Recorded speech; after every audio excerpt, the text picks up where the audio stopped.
오늘은 다니엘서 2장 26절부터 30절까지 말씀을 가지고 고통당하는 자에게 주는 메시지로서 하늘에는 하나님이 계신다, 이런 주제로 말씀을 전하고자 합니다. 1970년대 독일로 보조 간호사로 간 20대 중반의 여성이 있었습니다. 그녀의 가족은 평양에서 살다가 6.25 전쟁이 일어났을 때 서울로 피난 나왔습니다.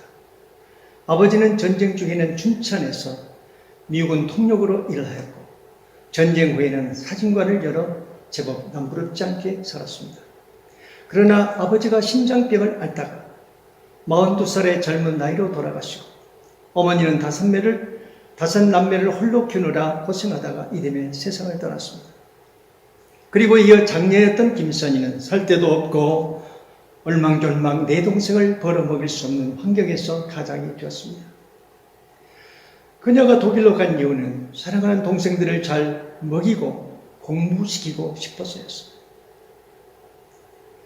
그녀는 30대 동독에서 탈출한 청년과 결혼했습니다. 그리고 독일에서 예수님을 알게 되었습니다.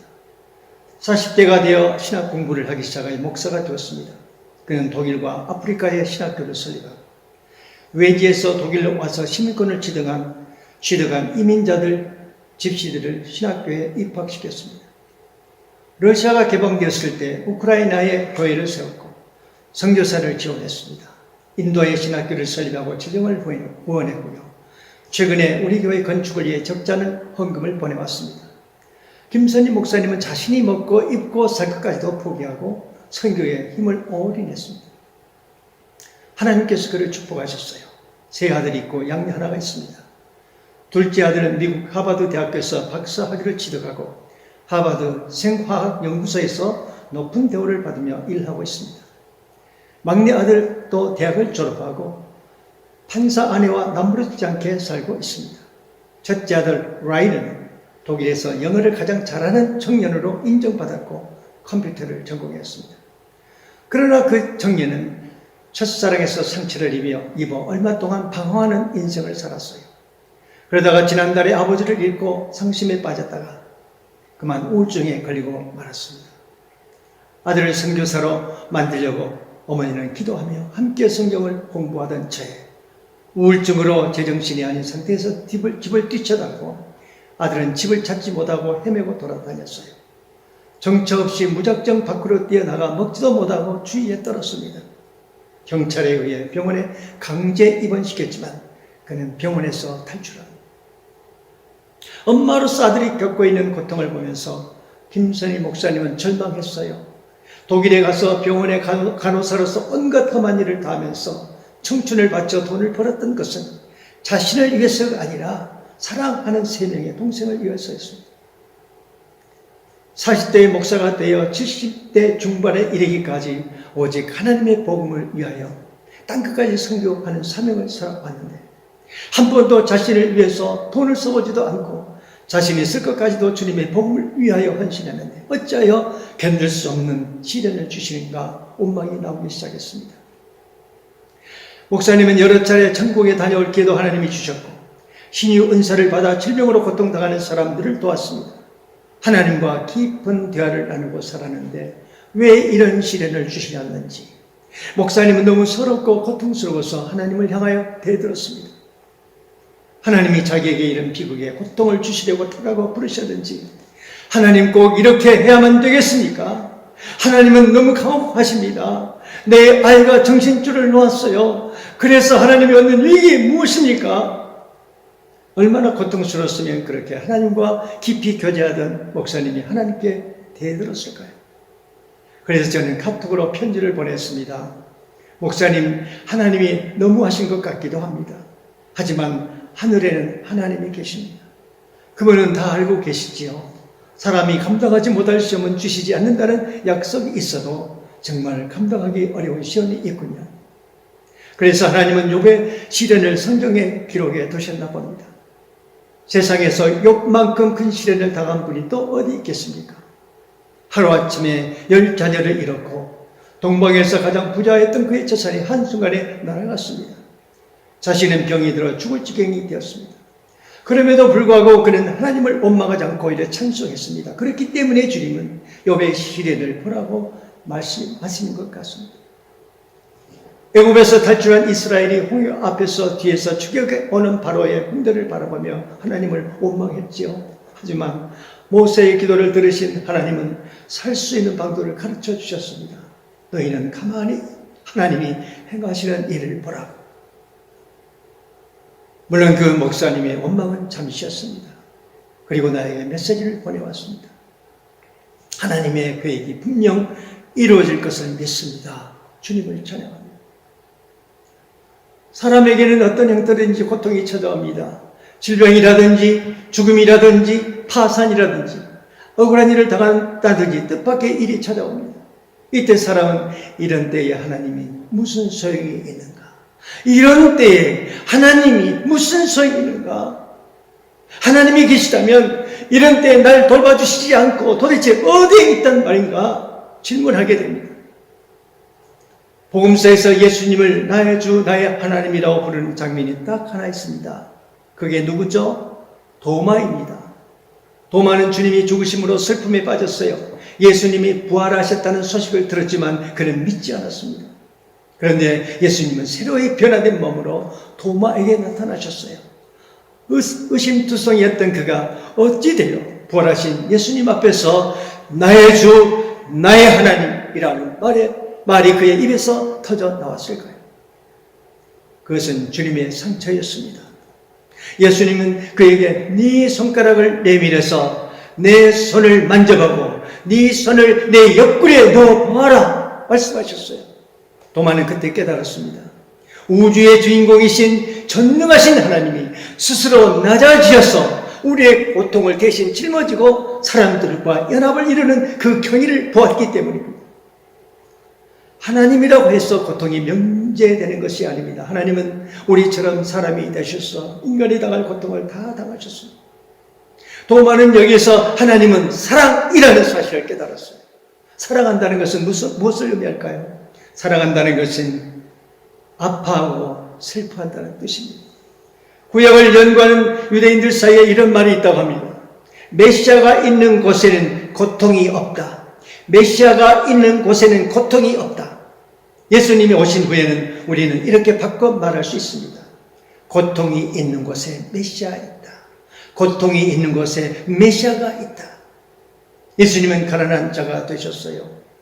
예수님은 줄이고 목마른 자가 되었어요. 예수님은 슬퍼하는 사람이 되었어요. 우리와 똑같은 사람이 되셨어요. 예수님께서는 핍박을 받는 사람이 복이 있다고 말씀하시며 그 모든 고통을 차원하여 당하셨습니다. 나는 이렇게 고통을 당하고 있는데 하나님이 무슨 소용이 있는가? 이런 질문에 대하여 우리는 한 가지 답을 알고 있습니다. 하나님이신 예수님이 이 땅에 오셔서 인간의 고통과 슬픔을 보시고 어떻게 반응하셨을까요?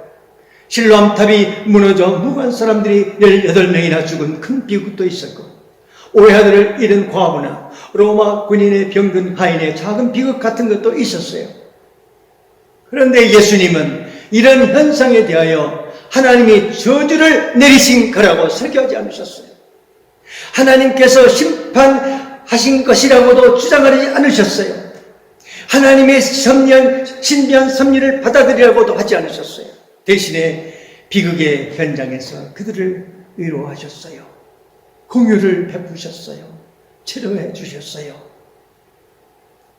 공유란 무슨 뜻입니까? 라틴어로 함께 아파한다는 뜻입니다.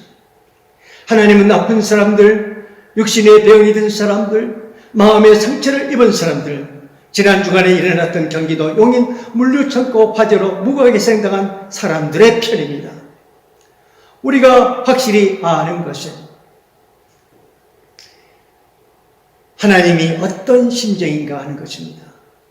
하나님이 슬픔을 당한 독일의 김선희 목사님을 어떻게 바라보고 계신지 압니다. 고통이 있는 곳에 메시아가 계십니다. 고통이 있는 곳에 우리 주 예수 그리스도께서 계십니다. 나치 양명 높은 강제 수용소 아우슈비츠 생존자이며 노벨 평화상을 받은 작가 엘리 비젤은 유명한 유대 랍비와 대화를 나누는 자리에서 자신을 오랫동안 괴롭혀온 문제에 대하여 질문을 던졌습니다. 아우슈비츠 이후로 어떻게 하나님을 믿을 수 있습니까? 하나님이 택하시고 복을 내려주겠다고 약속을 받은 유대 민족이 히틀러에 의해서 200만 명이나 가스로 죽임을 당했는데 자기 백성을 지켜주지 않는 하나님을 어떻게 믿을 수 있느냐는 말입니다. 아우슈비츠 이후로 어떻게 하나님을 믿을 수 있습니까? 랍비는 한참 동안 침묵하다가 아주 작은 소리로 대답했습니다. 아우슈비츠 이후로 어떻게 하나님을 믿지 않을 수 있습니까?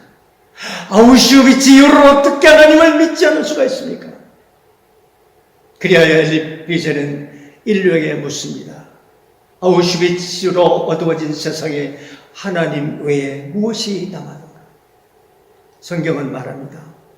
성경의 결론은 우리에게 장차 세상의 모든 죄악이 끝나고 구속될 것을 믿으라고 말합니다. 지금의 이 세상은 하나님이 원하고 만족하는 세상이 아니에요. 하나님이 약속하신 때가 있어요. 그때가 되면 세상의 모든 악은 패배하게 될 것입니다. 그때는 인간의 모든 악행이 종식되어 그뿐 아니라 인간에게 있는 모든 상처, 아픔마저도 구속될 것을 약속하셨습니다. 어떻게 그것을 알 수 있을까요? 주님이 도마에게 몸으로 보여주신 것을 보니까 알 수 있습니다.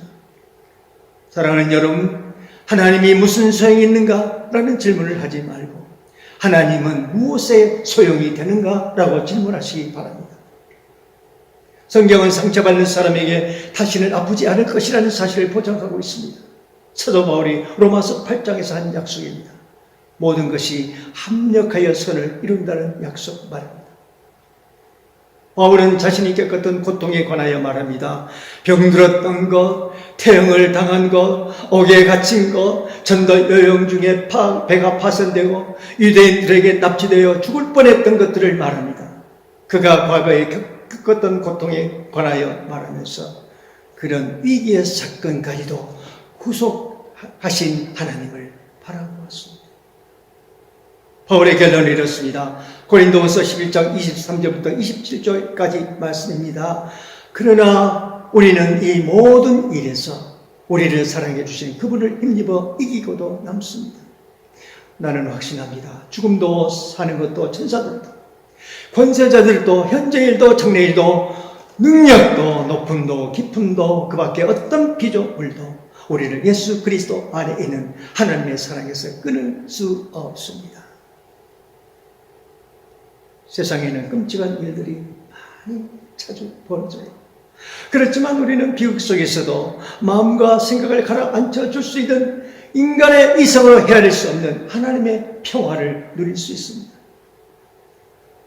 바벨론 왕 느부갓네살은 어느 날 밤 꿈을 꿨어요. 이 꿈이 그를 몹시 번민케 하여 잠을 이룰 수 없었어요. 뜬 눈으로 밤을 새우고 아침이 되었어도 그 꿈이 마음에서 떠나지 않았고 마음이 어지러워서 견딜 수 없었습니다. 왕은 견자들과 맞서를 하는 자들을 불러 내 꿈을 해석하라고 명했습니다. 그때 그들은 왕께서 무슨 꿈을 꾸셨는지 말씀해 주시면 우리가 그 의미를 해석해 드리겠습니다. 그러나 왕은 내가 그 꿈을 잊어버렸더라. 너희는 현자여 위인으로 자차니 내가 무슨 꿈을 꿨는지 능히 알 수 있을 것이며 그 의미까지도 알 수 있으리라. 만약 너희들이 해석하지 못한다면 너희 몸을 쪼개버릴 것이니라. 그래서 그들은 말미를 얻고 문제의 답을 찾기에 백방으로 애썼지만 허사였습니다. 당시 바벨론에는 하나님의 참된 친구 다니엘이라는 청년이 있었어요. 그는 왕을 아련하고 나서 그의 세 친구들을 불렀습니다. 여보게 친구들, 하나님께서 나에게 왕이 꿈꾼 내용이 무엇인지, 그 의미가 무엇인지 가르쳐 주시도록 함께 기도하세요. 그날 밤 간절하게 기도했더니 다니엘의 눈앞에 한 이상이 나타나 선명하게 비쳤습니다. 다니엘은 무릎을 꿇고 진리를 보이신 하나님께 감사드리고 왕에게 나아갔습니다. 왕이시여, 이 땅에 왕의 꿈 내용과 그 꿈을 해석할 자는 아무도 없나이다. 그러나 하늘에는 하나님이 계십니다. 그 하나님이 저에게 왕의 꿈을 보여주셨습니다. 그리고는 왕에게 꿈과 그 의미를 소상하게 얘기했어요. 크게 기뻐한 왕은 다니엘에게 큰 상을 내리고 바벨론을 다스릴 권세를 주며 모든 바벨론의 박사들 가운데 으뜸이 되게 하셨습니다. 사랑하는 여러분, 우리는 어떤 공경의 죄도 어떤 고통을 당해도 담대하게 말할 수 있습니다. 그러나 하늘에는 하나님이 계십니다. 비록 공경에 처했으나 하늘에 계신 하나님이 나를 도우셔서 건져주실 것이다. 우리가 전쟁과 살육의 소용돌이에 처했을 때, 질병과 죽음의 고통을 당하고 있을 때, 슬픔과 상실로 견딜 수 없을 때 우리는 하늘에 계신 하나님을 기억해야 하겠습니다. 그분은 우리의 유익을 위하여, 그의 영광을 위하여 우리의 모든 일을 보살펴 주신다는 사실을 잊지 말기를 바랍니다. 하늘에는 하나님이 계신다. 다니엘은 이 사자굴에서 이 진리를 깨달았습니다. 왕이 아닌 다른 존재를 경배해서도 안 되고 기도해서도 안 된다는 왕의 칙령이 선포되었을 때 하나님의 사람 다니엘은 이 칙령을 마치 지나가는 바람소리 정도로 여겼어요. 하루에 3번씩 청문 앞에서 무릎을 꿇고 하나님 앞에 기도했습니다. 그는 왕의 법을 어겼기 때문에 그를 잡아 사자굴에 던지라는 명령이 내려졌습니다. 기도를 하려면 청을 가리고 해야지요. 그래야 그를 미워하는 원수들이 그의 기도하는 모습을 보지 못하도록 했어야 않겠어요? 그러나 그는 그렇게 하지 않았습니다. 그의 마음 깊은 곳에는 여전히 찬송이 있었어요. 하늘에는 하나님이 계신다. 하늘에는 하나님이 계신다. 다니엘이 사자굴에 던져지기 전에 하나님은 이미 손을 써두셨어요. 아마도 하나님은 사자의 머리를 쓰다듬으면서 이렇게 말씀하셨을 거예요. 사자들아, 내 종이 밤을 지내기 위하여 곧 올 거야. 그에 꼭 순종해야 된다. 그리고 편하게 잠들도록 해야 한다. 너희들이 가진 풍성한 칼기로 그의 패기를 삼고 그의 머리카락 한 올도 상하게 하지 말아라. 사자들은 아마 사람처럼 고개를 끄덕였다고 저는 생각합니다.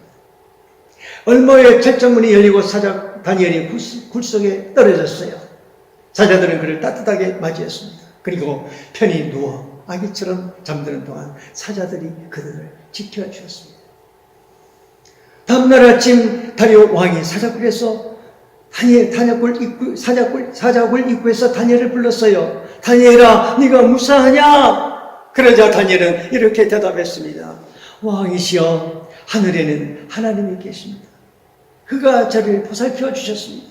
밤새 내내 잘 쉴 수 있게 해주셨습니다.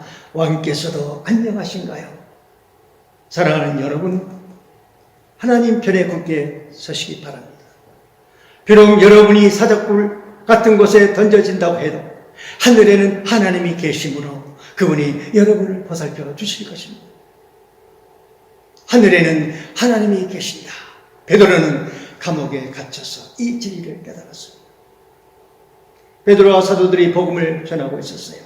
헤롯은 백성들의 마음을 사고 인기 있는 왕이 되고 싶었어요. 야고보를 체포하여 칼로 죽였을 때 백성들이 매우 기뻐하는 모습을 보았어요. 이번에는 베드로를 없앤다면 더욱 백성들의 인기를 더 얻게 되리라 생각하고 베드로를 잡아 감옥에 가두었습니다. 이제 그는 내 손안에 있다. 내일 그를 죽이리라.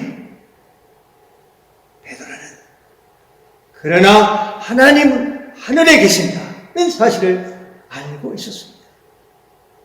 그가 탈출하지 못하도록 그의 양쪽에 보초를 선 두 간수의 손과 연결된 쇠사슬에 묶인 채 베드로는 편하게 잠이 들었습니다. 그날 밤 예루살렘에서 잠들어 있던 그리스도인은 오직 베드로 혼자였을 거예요. 다른 모든 그리스도인들은 그가 자유를 얻게 되도록 기도하고 있었거든요.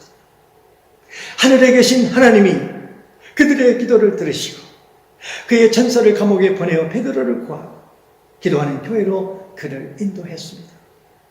헤롯이 나중에 어떻게 죽은 줄 아십니까? 충이 먹어 죽었습니다. 하나님의 종을 대접하는 자의 말로가 이렇게 험합니다. 고통의 시간의 하늘에는 하나님이 계신다는 사실을 기억하시기를 바랍니다. 우리가 예배를 드릴 때 하나님이 우리에게 가까이 느껴집니다. 서편 하늘에 지는 석양을 바라볼 때 하나님이 가깝게 느껴집니다. 하나님께서 그의 창고를 활짝 열고 복을 쏟아주실 때 더욱 가까이 느껴집니다. 그러나 하나님은 곤경에 처했을 때, 우리가 곤경에 처했을 때, 상처로 고통받고 있을 때 가장 가까이 계신 분이십니다. 여러분에게 견딜 수 없는 일이 닥쳐올지도 몰라요. 바로 그런 때야말로 하늘에는 하나님이 계신다 외쳐 부르짖을 때입니다. 주님은 슬픔을 나시고 애통함을 살펴보시는 분이십니다.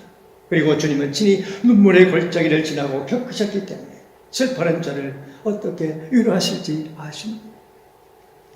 한 젊은이가 목사님에게 전화를 걸어 목사님 3분 내에 저와 함께 저희 집에 가시도록 준비해 주십시오. 청년은 목사님을 차에 태우고 무섭게 차를 몰았습니다. 청년은 목사님 기도하실 수만 있다면 저희 딸을 위해 지금 기도해 주세요. 지금 저희 딸이 죽어가고 있어요. 하나님께 우리 딸을 제발 좀 살려달라고 부탁해 주세요. 그때 목사님은 말합니다. 나는 오직 하나님의 뜻이 이루어지도록 기도합니다. 하나님의 뜻이라면 지금 그 아이를 살려달라고 부탁하겠습니다.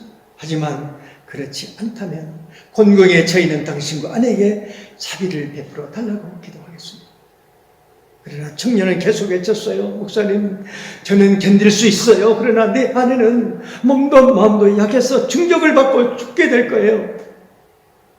그 목사님은 이 남편은 예수를 믿지 않았지만 그의 부인은 신실한 그리스도인이라는 것을 알고 있었습니다. 목사님은 집에 도착하여 어린 딸이 누워있는 방으로 들어갑니다. 젊은 엄마는 침대 곁에서 어린 딸에게 몇 마디 하고 하나님께 무슨 말인가 하고 있었어요. 아이의 죽음이 가깝다는 것이 확실해졌습니다. 어린 딸이 마지막 숨을 내쉬었을 때 엄마는 목사님에게 밖으로 나가 남편을 좀 찾아와 달라고 부탁합니다. 목사님이 그를 찾고 갔어.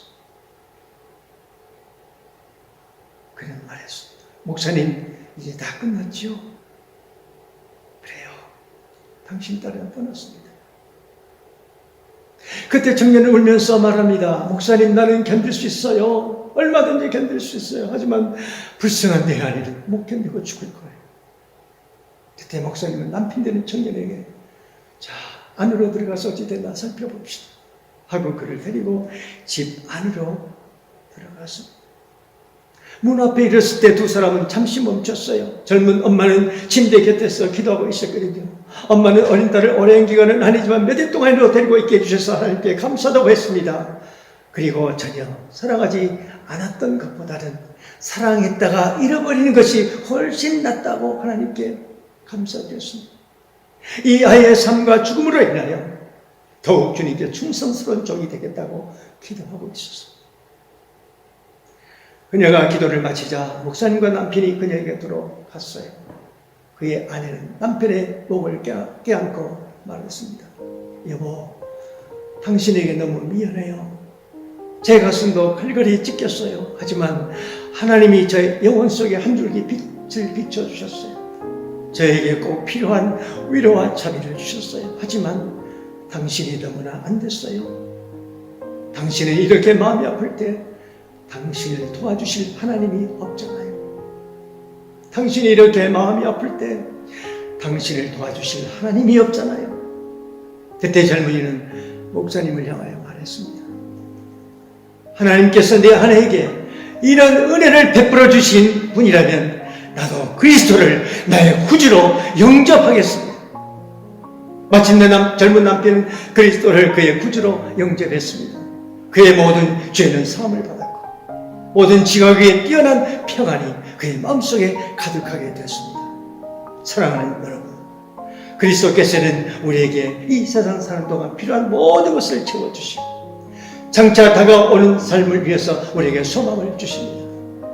여러분은 그를 사랑하고 그에게 의뢰하십니까? 만약 그러하시다면 여러분은 그 어떤 일도 두려워하실 필요가 없습니다.